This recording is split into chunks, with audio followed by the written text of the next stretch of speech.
Hello student, तो आज हम अपना सर्कल टॉपिक स्टार्ट कर रहे हैं। सर्कल के बारे में पढ़ेंगे, क्या होता है सर्कल, इनकी टर्मिनोलॉजीज क्या क्या होती है, इनमें क्या थ्योरम्स हैं, उन थ्योरम्स के बारे में पढ़ेंगे।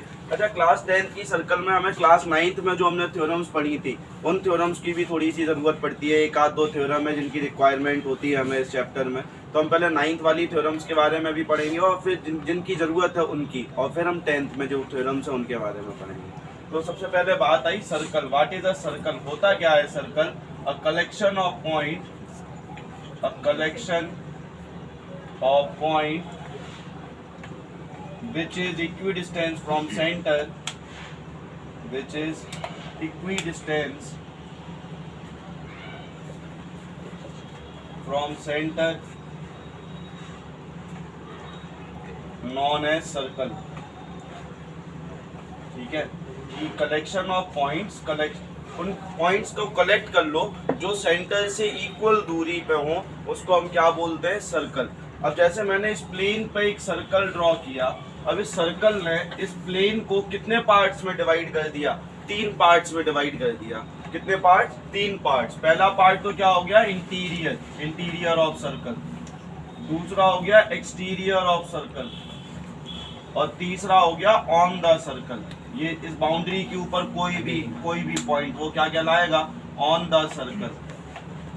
अच्छा, सर्कल केवल बेटा ये जो लाइन है ना, ये जो आर्क लगा हुआ है, ये आर्क ही केवल सर्कल है। अंदर का पार्ट सर्कल नहीं है, अंदर का पार्ट सर्कुलर रीजन है। अंदर का पार्ट क्या है? Circular region.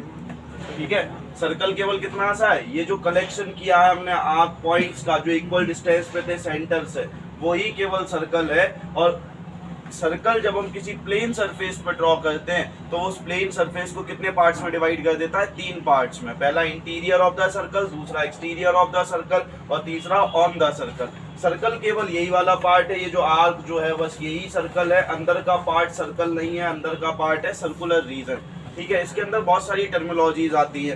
रेडियस आती है, डायमीटर आती है, कॉर्ड आती है, सेगमेंट आता है, सेक्टर आता है। ये सारी चीज़ें हम अगला जो टॉपिक है हमारा सर्कल से related, area related to circles, area related to circle, sector and segment, वहाँ पढ़ेंगे। अभी इस चैप्टर में हमें केवल 2 चीज़ें पढ़नी है। पहला तो है टेंजेंट। टेंजेंट क्या होती है? एक ऐसी लाइन जो सर्कल को किसी एक पॉइंट पर टच करती हुई पास हो रही हो, उस लाइन को हम बोलते हैं टेंजेंट। एक ऐसी लाइन जो सर्कल को किसी एक पॉइंट पर टच करती हुई पास हो रही हो, वो कहलाती है हमारी टेंजेंट। और दूसरा जो वर्ड हमें सीखना है वो सीखना है सीकेंट। दूसरी जो टर्मिनोलॉजी है वो है सीकेंट। अब सीकेंट क्या होती है? कोई भी लाइन जो सर्कल को 2 अलग अलग पॉइंट पर कट करे, उसको हम बोलते हैं सीकेंट। यानी ये वाली लाइन क्या हो गई? हमारी सीकेंट हो गई। अब अगर वो लाइन केवल सर्कल के अंदर ही है, सर्कल को कट करती हुई बाहर नहीं निकल रही है, तो वो क्या कहलाएगी? कॉर्ड। और अगर कट करती हुई दोनों तरफ से बाहर निकल रही है तो वो क्या कहलाएगी? सीकेंट। सीकेंट और कॉर्ड में बस इतना सा डिफरेंस है, कॉर्ड सर्कल के अंदर रहती है, सीकेंट सर्कल को कट करती हुई दोनों तरफ से बाहर निकलती है, उसको बोलते हैं सीकेंट। और जो सर्कल के अंदर रह जाती है उसको बोलते हैं कॉर्ड। ठीक है, अब हमारी जो क्लास 9 की कुछ थ्योरम्स हैं, उन थ्योरम्स के बारे में पढ़ रहे हैं। तो सबसे पहली थ्योरम है थ्योरम फर्स्ट। थ्योरम फर्स्ट हमसे कहती है कोई सर्कल है, उस सर्कल के अंदर अगर 2 इक्वल कॉर्ड्स हैं, जैसे ये कॉर्ड है, एक ये कॉर्ड है, ए बी कॉर्ड इक्वल है सी डी कॉर्ड के, तो इनके द्वारा, इन कॉर्ड्स के द्वारा जो सेंटर पे एंगल बनाया जाएगा वो भी कैसा होगा? इक्वल होगा। सेंटर को नाम दे दिया है हमने O। अगर ये दोनों कॉर्ड्स इक्वल हैं तो इन कॉर्ड्स के द्वारा जो सेंटर पे एंगल बनाया जाएगा वो कैसा होगा बेटा? इक्वल। थ्योरम कहती है कि if A B is equal to C D, अगर ये दोनों कॉर्ड आपस में बराबर हैं तो इनकी हेल्प से बनने वाले सेंटर एंगल भी कैसे होंगे? इक्वल होंगे। Then angle A O B is equal to angle C O D. ठीक है, इसको प्रूफ भी कराया जा सकता है। प्रूफ कैसे करा सकते हैं? हम इस वाले ट्राइंगल को और इस वाले ट्राइंगल को, ए ओ बी को और सी ओ डी को क्या करा दें? कॉन्ग्रुएंट। बेटा ये साइड इसके बराबर, ये वाली जो साइड होगी वो इसके बराबर हो जाएगी, ये वाली जो साइड होगी वो इसके बराबर हो जाएगी। साइड साइड साइड कॉन्ग्रुएंसी से ये दोनों ट्राइंगल कॉन्ग्रुएंट, सीपीसीटी से ये दोनों एंगल कैसे हो जाएंगे? बराबर हो जाएंगे। तो प्रूफ आता नहीं है, केवल हमें बस थ्योरम समझनी है कि थ्योरम कहती क्या है कि अगर सर्कल के अंदर 2 इक्वल कॉर्ड्स हैं तो उनके द्वारा जो सेंटर पे एंगल बनाया जाएगा वो भी कैसा होगा, इक्वल होगा। थ्योरम नंबर 2 इसी की converse of theorem first. Theorem 2 कहती है कोई सर्कल है, सर्कल के अंदर दो कॉर्ड्स हैं और उन कॉर्ड्स के द्वारा जो सेंटर पे एंगल बनाया जा रहा है वो इक्वल है, तो ये दोनों कॉर्ड्स भी कैसी होंगी, इक्वल होंगी। क्या कहती है भाई थ्योरम कि दो कॉर्ड्स के द्वारा जो सेंटर पे एंगल बनाया जा रहा है वो अगर इक्वल गिवन है तो वो दोनों कॉर्ड्स भी कैसी होंगी, इक्वल। क्या कह रही है, फिर से लिख लो इसकी जो इंफॉर्मेशन है, if angle AOB is equal to angle COD then AB is equal to CD।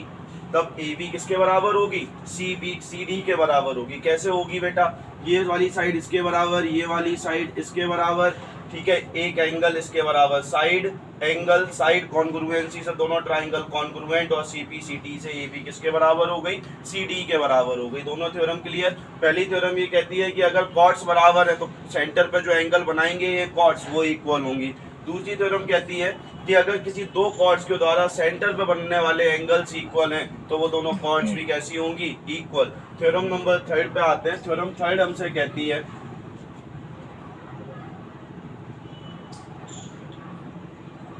Theorem 3 कहती है सर्कल के अंदर कोई कॉर्ड है, ठीक है, ये AB एक क्या है बेटा, कॉर्ड, ये सेंटर है सर्कल का। अगर सर्कल के अंदर कोई कॉर्ड है और सेंटर से उस पर परपेंडिकुलर डाला जा रहा है, सेंटर से उस पर क्या डाला जा रहा है, परपेंडिकुलर, तो वो उस कॉर्ड को क्या कर देती है, बाइसेक्ट कर देती है। जैसे मैं बोलूं कि ये OM, if OM is perpendicular to AB then क्या रिजल्ट मिल जाता है, AM जो होगा वो किसके बराबर होगा, BM के बराबर होगा। यानी थ्योरम कहती है कि किसी कॉर्ड पे अगर सेंटर से मैं परपेंडिकुलर डाल रहा हूँ तो वो परपेंडिकुलर क्या करेगी, उस कॉर्ड को दो पर्टिकुलर इक्वल हिस्से में बांट देगी, यानी दो इक्वल हिस्से में डिवाइड कर देगी। यानी जो AM होगा वो किसके बराबर हो जाएगा, BM के बराबर। अच्छा, इसको प्रूफ भी कराया जा सकता है, तो O से A को ज्वाइन कर दो, O को B से ज्वाइन कर दो, दोनों ट्राइंगल को कॉन्ग्रुएंट कर दो, राइट एंगल, हाइपोटेनियस, ये कॉमन हो जाएगी। RHS कॉन्ग्रुएंसी से दोनों ट्राइंगल कैसे हो गए, कॉन्ग्रुएंट। CP/CT से ये वाली साइड AM किसके बराबर हो गई, BM के बराबर। तीनों थ्योरम क्लियर है और ये थ्योरम ज्यादातर हमें 10th में यूज में आएगी। ज्यादातर 4-5 क्वेश्चन हम इससे रिलेटेड ऐसे पढ़ेंगे जिसमें हमें इस थ्योरम का यूज लेना पड़ेगा, ठीक है। थ्योरम 4 वो इसकी कन्वर्स है, थ्योरम 4 इसकी कन्वर्स है। वो ये कहती है कि कोई कॉर्ड है सर्कल के अंदर कोई कॉर्ड है, सेंटर से कोई लाइन आ रही है जो उस कॉर्ड को क्या कर रही है, बाइसेक्ट कर रही है, ठीक है। सेंटर से कोई लाइन आई, वो उसने उस कॉर्ड को क्या कर दिया, बाइसेक्ट कर दिया, मतलब AM बराबर BM है। कंडीशन कह रही है if AM is equal to BM then it is compulsory that OM is perpendicular to AB। मतलब ये कंफर्म है कि अगर कोई लाइन सेंटर से कॉर्ड पे आ रही है और वो उस कॉर्ड को बाइसेक्ट कर रही है तो वो लाइन जो होगी वो सेंटर पे क्या बना रही होगी, परपेंडिकुलर बना रही होगी। कैसे प्रूफ करा सकते हैं इसको, तो देखो मैंने इसको ज्वाइन किया, इसको इससे ज्वाइन किया, ये साइड इसके बराबर, ये वाली साइड इसके बराबर, और ये साइड कॉमन हो गई, साइड कॉन्ग्रुएंसी से कॉन्ग्रुएंट हो गए, CP/CT से ये एंगल और ये एंगल कैसे हो गए, बराबर। अब देखो ये एक स्ट्रेट लाइन है, इस स्ट्रेट लाइन पे बनने वाले इन दोनों एंगल्स का सम क्या होगा, 180 डिग्री, लीनियर पेयर की हेल्प से, ठीक है। तो एक एंगल को क्या प्रूफ करा दूंगा यहाँ से मैं, 90 डिग्री। कोई डाउट है? चारों थ्योरम क्लियर हुई। 5वीं थ्योरम आ रही है अब हमारी, थ्योरम 5th। थ्योरम 5th क्या कहती है, थ्योरम 5th ये कहती है कि angle subtended bye an arc, angle subtended bye an arc at centre and remaining part of circle, remaining part of circle.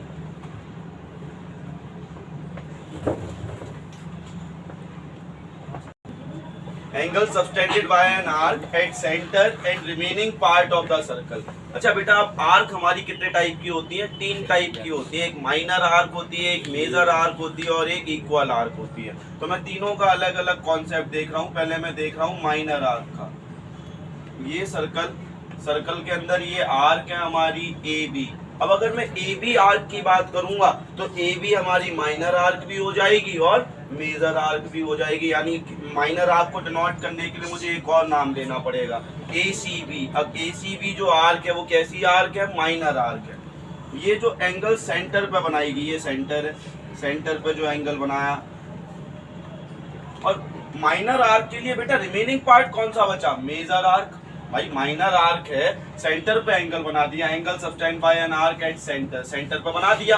On remaining part of circle, अब remaining part minor arc के लिए remaining part कौन सा बचा? Major arc. अब इस arc की help से मेजर आर्क पे कोई सा भी एंगल बन जाए, कितने भी एंगल बन जाए, वो सारे एंगल सेंटर वाले एंगल के क्या रहेंगे? हाफ रहेंगे। जैसे सेंटर पे एंगल बन रहा है 60 डिग्री का, ये जो सेंटर है, सेंटर पे एंगल कितने डिग्री का बन रहा है? 60 डिग्री का। तो रिमेनिंग पार्ट ऑफ सर्कल में सेंटर का हाफ बनेगा, यानी इधर 60 है तो इधर कितने डिग्री का होगा? 30 डिग्री। 30 डिग्री। अगर ये 80 डिग्री का हो रहा होता तो ये सारे एंगल कितने कितने के होते? 40 के। यानी remaining part of the circle में जो भी एंगल बनाएगी आर्क, वो सेंटर एंगल की क्या होगी? हाफ। अगर ये 60 है तो रिमेनिंग 30, 80 है तो रिमेनिंग 40, 100 है तो रिमेनिंग 50। मतलब सेंटर एंगल का क्या हो जाएगा? हाफ हो जाएगा। ये हमने माइनर आर्क की कंडीशन में बात कर ली। अब हम बात कर लेते हैं मेजर आर्क की कंडीशन। मेजर आर्क, ये इंपॉर्टेंट थ्योरम्स हैं, इनकी जरूरत पड़ेगी हमें, ठीक है। मेजर आर्क क्या है? एक सर्कल बनाया हमने भाई, ये ए बी नाम दिया। हमें बात करनी है मेजर आर्क की, तो नाम सी कहाँ देंगे? इस वाली आर्क पे। इसने सेंटर पे एंगल बनाया भाई, आर्क ये है तो सेंटर पे बनने वाला एंगल भी कौन सा होगा? ये reflex angle of A O B, यही तो होगा सेंटर पे एंगल, ठीक है। अब मेजर आर्क के लिए रिमेनिंग पार्ट कौन सी बची? Minor arc. कौन सी बची? Minor arc. अब माइनर आर्क पे जो भी एंगल बनेगा वो सेंटर एंगल का क्या रहेगा भाई? हाफ हो जाएगा। जैसे यहाँ एंगल बन रहा है 300 डिग्री का, तो बेटा ये वाला जो एंगल होगा वो कितने डिग्री के होंगे? 150 डिग्री के, 150 डिग्री के। अगर यहाँ 200 का बन रहा है तो ये कितने डिग्री के होंगे? 100 डिग्री के। यानी सेंटर का क्या हो जाता है? हाफ हो जाता है। अब मैं एक और बात कर लेता हूँ यहीं पे कि इक्वल आर्क वाली कंडीशन। अच्छा, इक्वल आर्क किस केस में बनते हैं? सेमी सर्कल के केस में इक्वल आर्क बनते हैं। जैसे ये सेमी सर्कल है, ये आर्क जितना होगा उतना ही ये आर्क होगा, ठीक है। ये सेंटर है। अब जो इक्वल आर्क है वो सेंटर पे कितने डिग्री का एंगल बना रही है? 180 का। अच्छा, 180 का क्यों बना रही है सर? अरे भाई स्ट्रेट लाइन है, स्ट्रेट लाइन कितने डिग्री का एंगल बनाती है? 180 डिग्री का, ठीक है। तो भाई angle in a semi circle हमेशा याद रखना, 180 का हाफ क्या होगा? 90। सेमी सर्कल में एंगल सेंटर पे 180 का ही बनेगा तो रिमेनिंग पार्ट पे भाई 90 ही बनेगा। क्या कभी स्ट्रेट लाइन 180 से ज्यादा या कम हो सकती है? नहीं हो सकती। तो सेंटर जो angle in a semi circle होगा वो भी हमेशा कितना होगा? 90 डिग्री, क्योंकि सेंटर एंगल 180 से ना ज्यादा होगा ना कम होगा, तो angle in a semi circle भी कितने डिग्री का होगा? 90 डिग्री का होगा। ये हमारी क्लास 9 की थ्योरम्स थी, ये सारी हमने समझ ली है, इनकी ही जरूरत पड़ती है। अब हमारे क्लास 10 की थ्योरम में देखो ज्यादातर किन थ्योरम की यूज आती है? एक तो थर्ड वाला थ्योरम और एक ये जो angle in a semi circle वाली बात करी है हमने, ये वाली, ठीक है। इन दोनों थ्योरम्स की ज्यादा यूज आती है। तो अब आप इतना pause the video to note it down. इसके बाद हम 10th क्लास में जो तो अभी तक हमने क्लास 9 की यूज होने वाली थ्योरम्स के बारे में पढ़ लिया था। अब हम क्लास 10 की पहली थ्योरम के बारे में पढ़ रहे हैं। वो ये कहती है कि कोई भी टेंजेंट जो होती है सर्कल की, जैसे ये टेंजेंट है एक सर्कल की, ठीक है, ये इसका पॉइंट ऑफ कांटेक्ट है, ये ए है, ये बी पॉइंट है। हमें इस पॉइंट ऑफ कांटेक्ट को जब हम सेंटर से ज्वाइन करते हैं, जब इस पॉइंट ऑफ कांटेक्ट को हम सेंटर से ज्वाइन करते हैं तो वो क्या बनाती है? परपेंडिकुलर बनाती है। ये बात हमने पढ़ रखी है, लेकिन आज ये थ्योरम है, इसको थ्योरम को प्रूफ करके भी देखेंगे कि कैसे प्रूफ कराया जा सकता है। कि थ्योरम तो ये कहती है सीधा सिंपल सा कि जो टेंजेंट का पॉइंट ऑफ कांटेक्ट होता है उसको जब हम रेडियस से ज्वाइन कर देते हैं तो वो कितने डिग्री का एंगल बनाती है? 90 डिग्री का एंगल बनाती है विद टेंजेंट, ठीक है। अब इसको प्रूफ कैसे कराया जा सकता है? तो गिवन इंफॉर्मेशन है तुम्हारे पास, अब मैं इन थ्योरम्स को प्रूफ भी कराऊंगा क्योंकि इनका प्रूफ भी पेपर में आता है, ठीक है। तो गिवन इंफॉर्मेशन है कि A B is a tangent with point of contact C, with point of contact C. Point of contact क्या है उस टेंजेंट का? सी, ठीक है। प्रूफ क्या कराना है हमें? To proof angle O C B is equal to 90 degree, यानी इनका जो बीच का जो ये वाला एंगल है ये कितने डिग्री का प्रूफ कराना है? तो मैं 90, अगर ये 90 हो गया तो ये तो ऑटोमेटिकली 90 होगा ना भाई, ठीक है। अब इसके लिए तुम्हें कंस्ट्रक्शन करनी पड़ती है। कंस्ट्रक्शन क्या करनी पड़ती है? Join O to D and it intersect circle at point E. क्या किया बेटा हमने? Join O D let O D intersect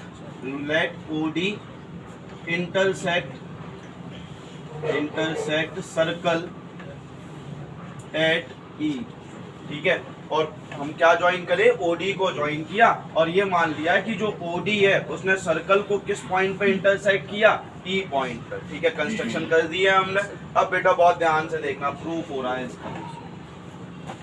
जो हमारी हम in triangle O C D चलेंगे, ओ सी डी ट्राइंगल में चलेंगे, तो जो ओडी होगी वो कब मिलेगी बेटा? OD is equal to, OD कब मिलेगी? जब ओई में क्या जोड़ दूं मैं? ईडी, तभी तो ओडी मिलेगी। ओडी ये पूरी लाइन सेगमेंट है, इस लाइन सेगमेंट के दो पार्ट है, एक तो ओई पार्ट है और एक ईडी पार्ट है। अगर मैं ओई में ईडी को जोड़ दूं तो क्या मिल जाएगा मुझे? ओडी मिल जाएगा। तो ओडी इज इक्वल टू ओई प्लस ईडी, ठीक है। अब हमने एक एक्सियम पढ़ रखी है, क्लास 9th में भी पढ़ी थी, कि अगर कोई लाइन सेगमेंट दो लाइन की हेल्प से बन रही है तो एक पार्ट होल लाइन से कैसा होगा?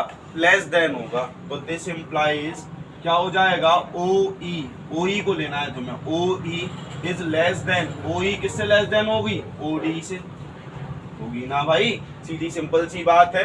ओ ई ओ डी का पार्ट है, तो अगर ओ ई की पर्टिकुलर बात करूंगा तो वो ओ डी से कैसी होगी? छोटी होगी। तो हमने लिख दिया O E is less than O D. अब देखो ओ ई की जो लेंथ है वो किसके बराबर होगी? ओ सी के, क्योंकि ओ ई भी सर्कल की रेडियस है और ओ सी भी सर्कल की रेडियस है। तो ओ ई की जगह मैं क्या लिख सकता हूँ? ओ सी। क्या लिख सकता हूँ? O C is less than O D. Bracket में रीजन जरूर लिखेंगे, since O E is equal to O C radii of same circle, radii of same circle. ये सेम सर्कल की रेडियस है, इसलिए बेटा ओ ई की जगह क्या आ गया? ओ सी। अच्छा, अब एक बात हमने पढ़ रखी है, एक एक्सियम और पढ़ रखी है। वो एक्सियम कहती है कि किसी ट्राइंगल की जो शॉर्टेड साइड होती है हमेशा वो ही क्या बनाती है? परपेंडिकुलर बनाती है। तो हम लिखेंगे वी नो दैट, हम जानते हैं, we know that shortest side of triangle is always be perpendicular, is always be perpendicular. तो दिस इंप्लाइज क्या मिल जाएगा मुझे? शॉर्टेस्ट साइड क्या आ गई है? ओ सी। और जब ओ सी शॉर्टेस्ट है तो ओ सी ये वाला जो एंगल होगा O C D, angle O C D is equal to कितने डिग्री का हो जाएगा? 90 डिग्री का, क्योंकि वो क्या बनाती है? परपेंडिकुलर। और परपेंडिकुलर कितने डिग्री का होता है? 90 डिग्री का। अब जब मैं ओ सी डी लिख रहा हूँ तो इसको ओ सी बी भी तो लिख सकता हूँ, क्योंकि सी डी और बी डी एक ही लाइन है, एक ही लाइन का पार्ट है। तो इस ओ सी डी की जगह मैं क्या लिख सकता हूँ? Angle O C B is equal to 90 degree. पहली थ्योरम हमारी प्रूफ हो गई। पहली थ्योरम ये कहती है कि जो टेंजेंट का पॉइंट ऑफ कांटेक्ट होता है सर्कल का, जब उसको मैं रेडियस से ज्वाइन कर देता हूं तो वो कितने डिग्री का एंगल बनाती है? 90 डिग्री का एंगल बनाती है, ठीक है। अब हम आ रहे हैं थ्योरम 2 पर। थ्योरम 2 क्या कहती है? थ्योरम 2 कहती है कि कोई एक सर्कल है, कोई एक्सटीरियर पॉइंट से दो टेंजेंट ड्रॉ की जा रही है। कोई एक एक्सटीरियर पॉइंट से कितनी टेंजेंट ड्रॉ की जा रही है? 2। ये पॉइंट है B, इसका पॉइंट ऑफ इंटरसेक्शन है A, इसका पॉइंट ऑफ इंटरसेक्शन है B। तो मैं ये प्रूफ कराना है कि जब किसी एक्सटीरियर पॉइंट से दो टेंजेंट ड्रॉ की जाती हैं तो उन दोनों टेंजेंट की जो लेंथ होती है पॉइंट ऑफ कांटेक्ट तक की कितनी कैसी होती है, इक्वल होती है। यानी गिवन इंफॉर्मेशन है कि P पॉइंट से दो टेंजेंट ड्रॉ की गई हैं, एक PA और एक PB। प्रूफ क्या कराना है, टू प्रूफ तुम्हें ये प्रूफ कराना है कि जो AP की लेंथ होगी वही किसकी लेंथ होगी, BP की। ठीक है, AP को किसके बराबर दिखाना है, BP के बराबर। तो कंस्ट्रक्शन करना पड़ेगा। कंस्ट्रक्शन किया हमने, कंस्ट्रक्शन करके हमने क्या करा भाई, बराबर दिखाने के लिए कहीं ना कहीं किसकी जरूरत पड़ेगी, कॉन्ग्रुएंसी की। तो मैंने सेंटर को पॉइंट ऑफ कांटेक्ट से ज्वाइन कर लिया। ये पॉइंट ऑफ कांटेक्ट 90-90 बना गए भाई। अभी पढ़ा पिछले थ्योरम में कि टेंजेंट का पॉइंट ऑफ कांटेक्ट कितने डिग्री का बनता है जब उसको रेडियस से ज्वाइन कर देते हैं, 90 डिग्री का। तो सर्कल, ये टेंजेंट का पॉइंट ऑफ कांटेक्ट था, इसको जब रेडियस से मैंने ज्वाइन किया तो कितने डिग्री का एंगल बन गया, 90 डिग्री का। इस O को P से भी ज्वाइन कर लिया। ठीक है, तो हमने क्या किया, ड्रॉ, ज्वाइन कर लो, ड्रॉ नहीं करना है, join OB OA and OP।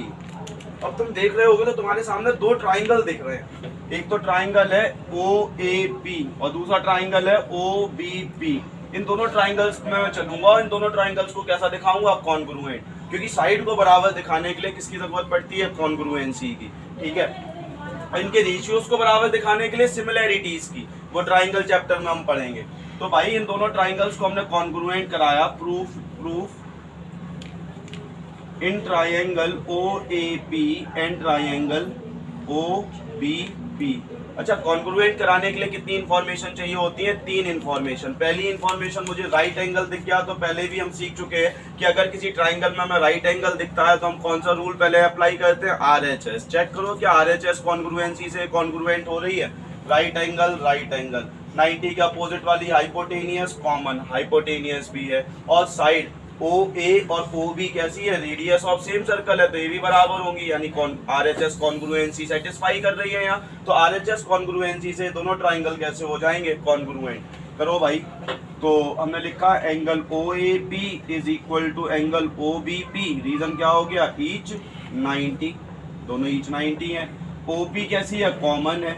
OP is equal to OP common. और बेटा क्या हो जाएगा, OA जो है वो किसके बराबर है, OB के। Radii of same circle, radii of same circle. तो by RHS congruence rule, by RHS congruence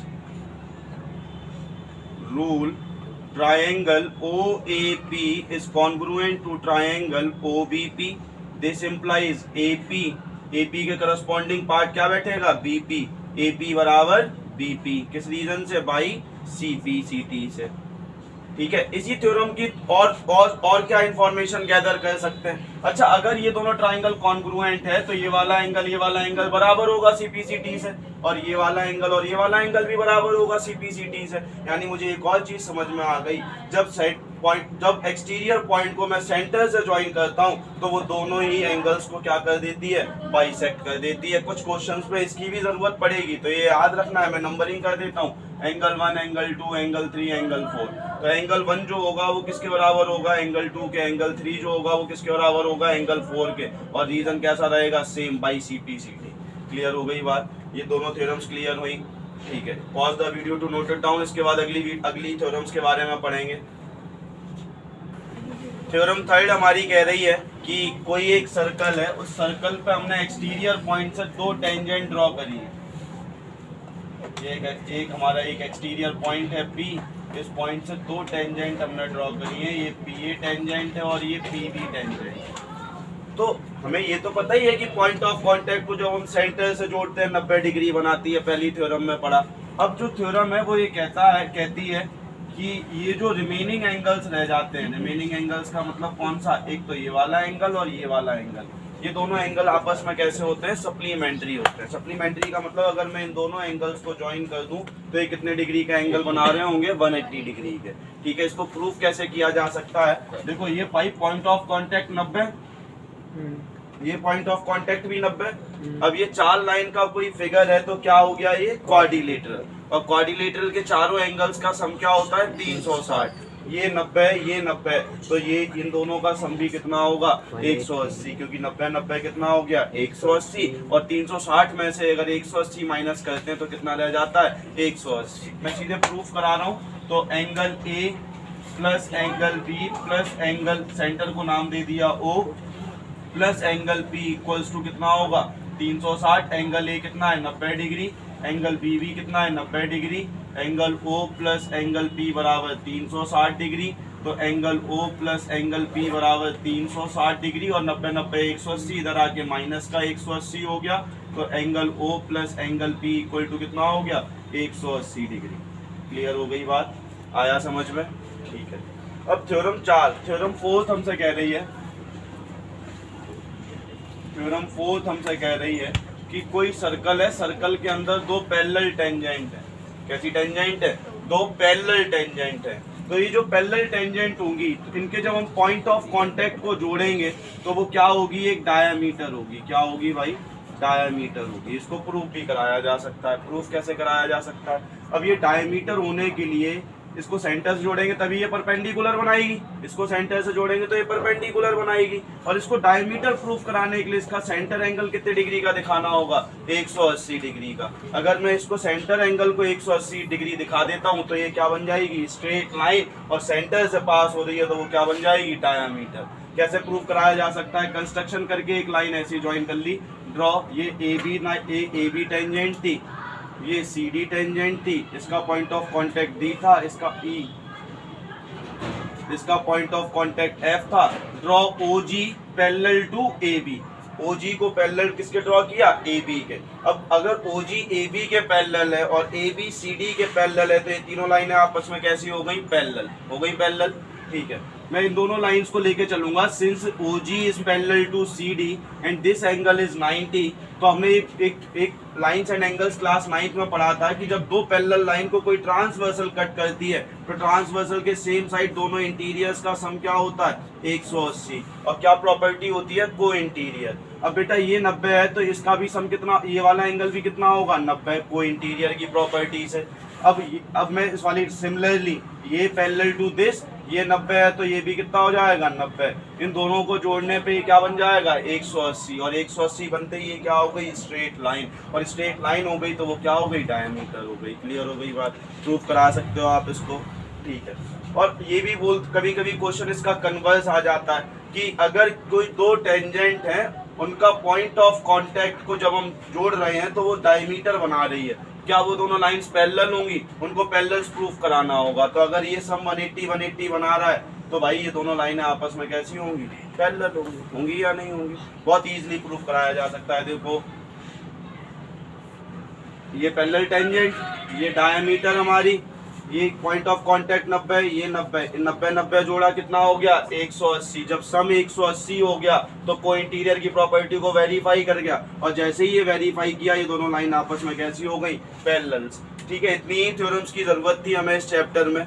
इनसे रिलेटेड कुछ क्वेश्चंस होते हैं। देखो बेटा होता क्या है, सर्कल मतलब 95% चांसेस ऐसे होते हैं कि वो आपके NCERT से ही आता है पेपर हर बार, लेकिन 5% कभी कभी आपकी किस्मत खराब होती है तो क्वेश्चन कहीं और से भी रख दिया जाता है उसके अंदर। तो 5% जो क्वेश्चन अगर आप लास्ट 10 साल के पेपर लगा लेते हैं तो सर्कल टॉपिक बिल्कुल खत्म हो जाता है। और सर्कल में कुछ सिलेक्टेड से क्वेश्चन है, हर साल पेपर में वही पूछे जाते हैं। ठीक है, तो उनके बारे में भी एक मैं वीडियो बनाऊंगा उन क्वेश्चन से रिलेटेड। तो मेन क्वेश्चन जो है वो आपके NCERT के क्वेश्चन नंबर 7 से लेकर क्वेश्चन नंबर आखिरी तक, लास्ट वाले क्वेश्चन तक, एग्जाम्पल नंबर 3 और एग्जाम्पल नंबर 4, ये मोस्ट इंपोर्टेंट क्वेश्चन है। अगर आपने ये सारे क्वेश्चंस लगा लिए तो सर्कल टॉपिक के अंदर कोई सा भी ऐसा क्वेश्चन नहीं बचेगा जो तुम कर ना पाओ। हाँ, एक आध दो क्वेश्चंस ऐसे होते हैं जो हम पे नहीं होता, तो अभी मैं अपने इन चैप्टर्स के बाद हमारे लास्ट 10 ईयर्स चलेंगे, सैम्पल पेपर्स चलेंगे, उनकी भी वीडियोज आएंगी, तो आप वहाँ से भी उन क्वेश्चंस को देख सकते हैं, वहाँ से भी सीख सकते हैं। तो pause the video, note it down.